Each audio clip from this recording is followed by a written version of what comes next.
Hello everyone. So it's September already, which means spring has sprung. In this video, we're going to run through how to approach spring with all of its potential. I'll make some suggestions on how to get the most of some of our most dependable plants in the garden, as well as what plants you could start planting at this time of year. We'll look at September's main tasks, and I'll also make some suggestions for plants to fill those empty spaces in your garden that you could plant now for next spring. So let's get started.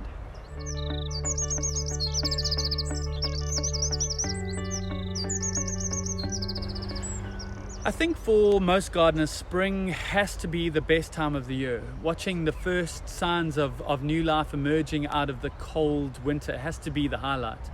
My favorite sign is in early September when the fresh new leaves appear on the acacia against the still dry bush, even before we've had any rain. It's also when you get to see your hard work during the autumn and winter months really starting to bear fruit. So first things first, if you think about the fact that most plants are about to really begin to expend energy on new growth, form new buds, send down new roots, all that energy has to come from somewhere. So September is primarily a feeding month. You need to be giving your plants all the nutrients and the water they're going to need over the next few months. You've heard me say it before, and I'll say it again: mulch, mulch, mulch. I can't say enough of the benefits of mulching. But as a general rule, you can feed everything with 2-3-2 and mulch with compost.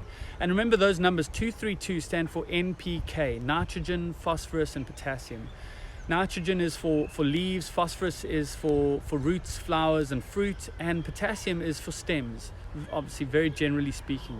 At the start of spring, it's a good idea to give your plants a little extra boost of phosphorus, hence the 2-3-2. Lawns will also appreciate about 60 grams per square meter of 2-3-2 at the moment. To get the best out of your Clivia, they should be fed and watered around about once a week at the moment, but be careful not to overwater them the rest of the year, especially leading up to spring. They flower best when they're a little bit neglected leading up to spring. They love a shady spot under trees, and they'll do best with lots of mulch. Cannas deserve a special mention at the moment. They are particularly hungry and thirsty plants, and now's the time to pay particular attention to them. If they hadn't been cut back earlier on, early spring is the time to do it. And remember to keep deadheading them throughout the growing season to keep them flowering at their best. Also make sure that you keep an eye out for the common garden canna and root it out whenever you see it. It's quite invasive in South Africa, and it's easy to miss, and I see it sort of left unattended in a lot of gardens. Agapanthus is another voracious feeder, so treat them the same as cannas. Feed and water them weekly at the moment, and also they love being overcrowded in a bed, so no social distancing please. But if you're needing to split them, early spring is a good time to do it, although you probably won't see many flowers this year if you do. Probably a better time to split Agapanthus would actually be early autumn, and that way they'll be ready for flowering in the next growing season. Most other plants can be fed every 2 weeks from September, I would say. This is also a good time to clean out your water features, remove any excess growth to let light into the pond. It's also a good time to divide water lilies. Plants that'll be happy being planted now would be things like albuca, colocasia, arum lilies, crocosmia, gloriosa lilies, eucomis, gladiolus, talbachia, scodoxus. But generally most plants are okay with being planted in spring, especially before it really starts to heat up. Some of my favorite plants at the moment would have to be things like Raphaeolipus indica with its profusion of pink flowers against the slightly red foliage. Macaia bella looks great. Bonfelsia pauciflora yesterday, today and tomorrow, looking and smelling amazing at the moment. Erythrina looks great. Dombea rotundifolia, they're starting to blossom with their beautiful soft white or pink flowers.